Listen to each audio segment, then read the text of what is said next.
الله الرحمن الرحیم. السلام علیکم ګرانو کتونکو. امید لرم چې تاسو به ټول ټیک ټاک یې او د ژوند د مزو نه به خوندونه اخلئ. مینوالو نن موږ په اسماعیلا کلي کې د هومیوپیتھک بیتاج بادشاه ډاکټر اسد زمان سره موجود یو او د ډاکټر صاحب نه به د مختلفو بیمارو باره کې چې دی نو موږ تپوسونه کوو او د ډاکټر صاحب مفید مشورې به چې دی نو ستاسو ته د ویډیو په ذریعه باندې در رسو. نو راځئ چې د ډاکټر صاحب د طرفه. ډاکټر صاحب السلام علیکم. وعلیکم السلام جی. ډاکټر صاحب څنګه تاسو ښه جی؟ الحمدلله جی، د الله پاک فضل او رحم دی. ستاسو دعاګانې دي بالکل ټیک ټاک. ډاکټر صاحب دا ایکسپیرینس چې دی نو تاسو د کوم وخت نه سټارټ کړی دی او زموږ د مینوالو سره د خپل انټروډکشن وکړئ. ایکسپیرینس یا زما چې کوم د پریکټس ایکسپیرینس دی نو الحمدلله دا د 1994 نه یعنی اندازتاً 45 کاله شو چې زه د صحت حوالې سره چې کوم دی نو د مینوالو خدمت کوم او مختلفو سنټرو کې چې کوم دی نو د صحت حوالې سره په مختلفو سنټرو کې د دې خدمت کوم او علاج ورته کوو. ماشاءالله ډاکټر صاحب تاسو نوم خو موږ اورېدلی دی او امید لرم چې مینوال به هم تاسو پېژني او ډاکټر صاحب چې دی نو په ریډیو باندې مختلف پروګرامونو کې راغلی دی او سره ټي وي باندې هم راغلی دی.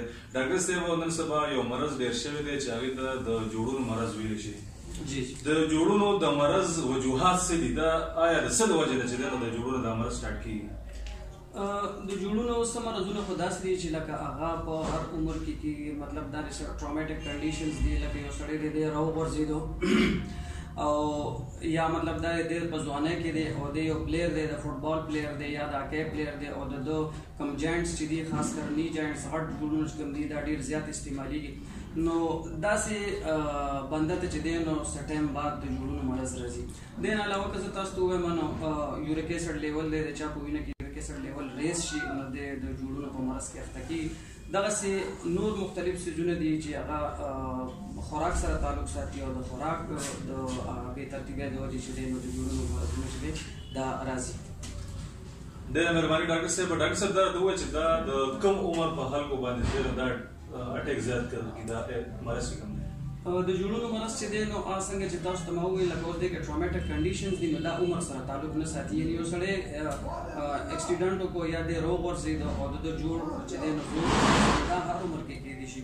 خو تر کومې چې د جوړونو د مرض تعلق دی نو دا زیاتره د 40 کالو نه پس او څومره زمونږ ضعیف العمر چې کوم وروڼه بایګان دي کوم باباګان دي مشران دي نو هغوی زیاتره په دې کې انوالو دي. نو عمر رسیده خلکو ته چې دی نو د جوړونو مسلې ډېرې زیاتې راسي. مننه ډاکټر صاحب. ډاکټر صاحب دا راته ووایه چې د غذا په طور باندې د دې علاج ممکن شته؟ الحمدلله زموږ خلکو کې دا اویرنس نشته. موږ په معمولي مسله کې هم ډاکټر طرف ته زر منډه وهو که چېرې هغوی ته دا پته ولګي چې یاره په غذایي څیزونو کې غذایي اجزا داسې مختلف قسم شته دی چې هغه جزء بدن شي نو مختلف قسمه که کرانک نه کرانک کیس وي د جوړونو هم د الله په حکم سره ښه کېږي.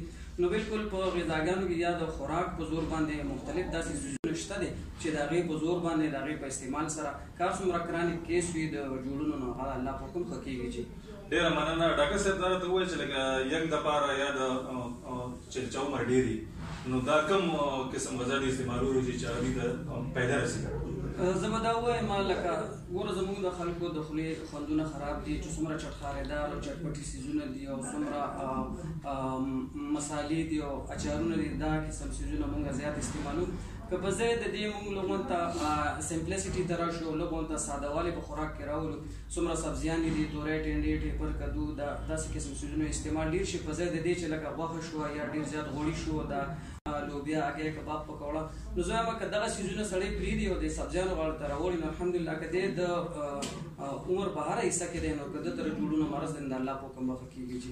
ډېره مننه ډاکټر صاحب. ډېر ښکلې چې دی نو خبرې کړي او شروع د مینوالو ډاکټر صاحب ته په اخیری کې چونکې ډاکټر صاحب د هومیوپیتھک په فیلډ کې چې دی نو یو غټ نوم پیدا کړی دی نو د ډاکټر صاحب نه به تپوس کوو چې آیا د هومیوپیتھک په ذریعه د دې علاج ممکن دی او څنګه به کېږي؟ ډاکټر صاحب دې حق کې تاسو نن سبا که تاسو وګورئ جي نو آل اوور د ورلډ چې کوم میډیسن یوز کېږي هغه ایلوپیتھک سایډ باندې چې چاته معمولي نه معمولي تکلیف دی یا که د جوړونو غټ مرض کې دی انوالو دی نو دی ډیکلوپینک سوډیم دی ډیکلوپینک پوټاشیم دی پایراکسیکیم دی نورې داسې فارمولې دي چې دا د لپاره ټمپرري کار کوي. یعنې دی یو ګولۍ واچي نو هغه دله 6 غنټې کار کوي 8 غنټې یا دی یو ډیکلوپینک انجکشن 75 mg کې یوز کړي نو تر پوره ورځ یا 24 غنټې یا 3 ورځې پورې دته کار کوي. خو نه 3 ورځې پس بیا د هغه مسله چې دی نو دوباره وي د ده په وینه کې چې د دې دوایانو اثر ختم شي نو دته بیا هغه مسله دوباره ولاړوي. نو د دې برعکس که چېرې دغه مریضان هومیوپیتھک طرف ته راوړي نو الحمدلله په هومیوپیتھک مدر ټینکچرز کې داسې لیټسټ مدر ټینکچرز راغلي دي چې هغه یو فارماکوپیا مطابق یو خاص ترتیب سره یوز کړي شي نو الحمدلله که هر څومره کرانیک نه کرانیک کیس وي پیچیده نه پیچیده کیس وي هر څومره کمپلیکیټډ کیس وي نو د الله په حکم په هومیوپیتھک ټریټمنټ باندې دا کور کېږي لږه ورته موده کېږي. ډېره مننه ګرانو کتونکو. نن موږ ډاکټر اسد زمان صاحب سره چې دی نو دا یو زبردست پروګرام وکړو او امید لرم چې د جوړونو په حواله باندې به د جوړونو د مرض په حواله د جوړونو چې دی نو د غذا په ذریعه علاج او د جوړونو د دوايي په ذریعه علاج د دې نه انشاءالله چې تاسو دې خبر شوي مینوالو. هر هفته کې به موږ د ډاکټر صاحب چې دی یو انټرویو تاسو ته وړاندې کوو. که ستاسو د چا څه مسلې یا د څه مرض وي نو تاسو موږ د کمنټس په شکل کې ویلی شئ او ډاکټر صاحب به د هغې چې دی نو انشاءالله موږ به نس پروګرام چې دی نو ستاسو چې کوم مرض دی یادوي نو انشاءالله موږ به نس پروګرام په هغې باندې کوو او هات او آباد اوسئ. ډېر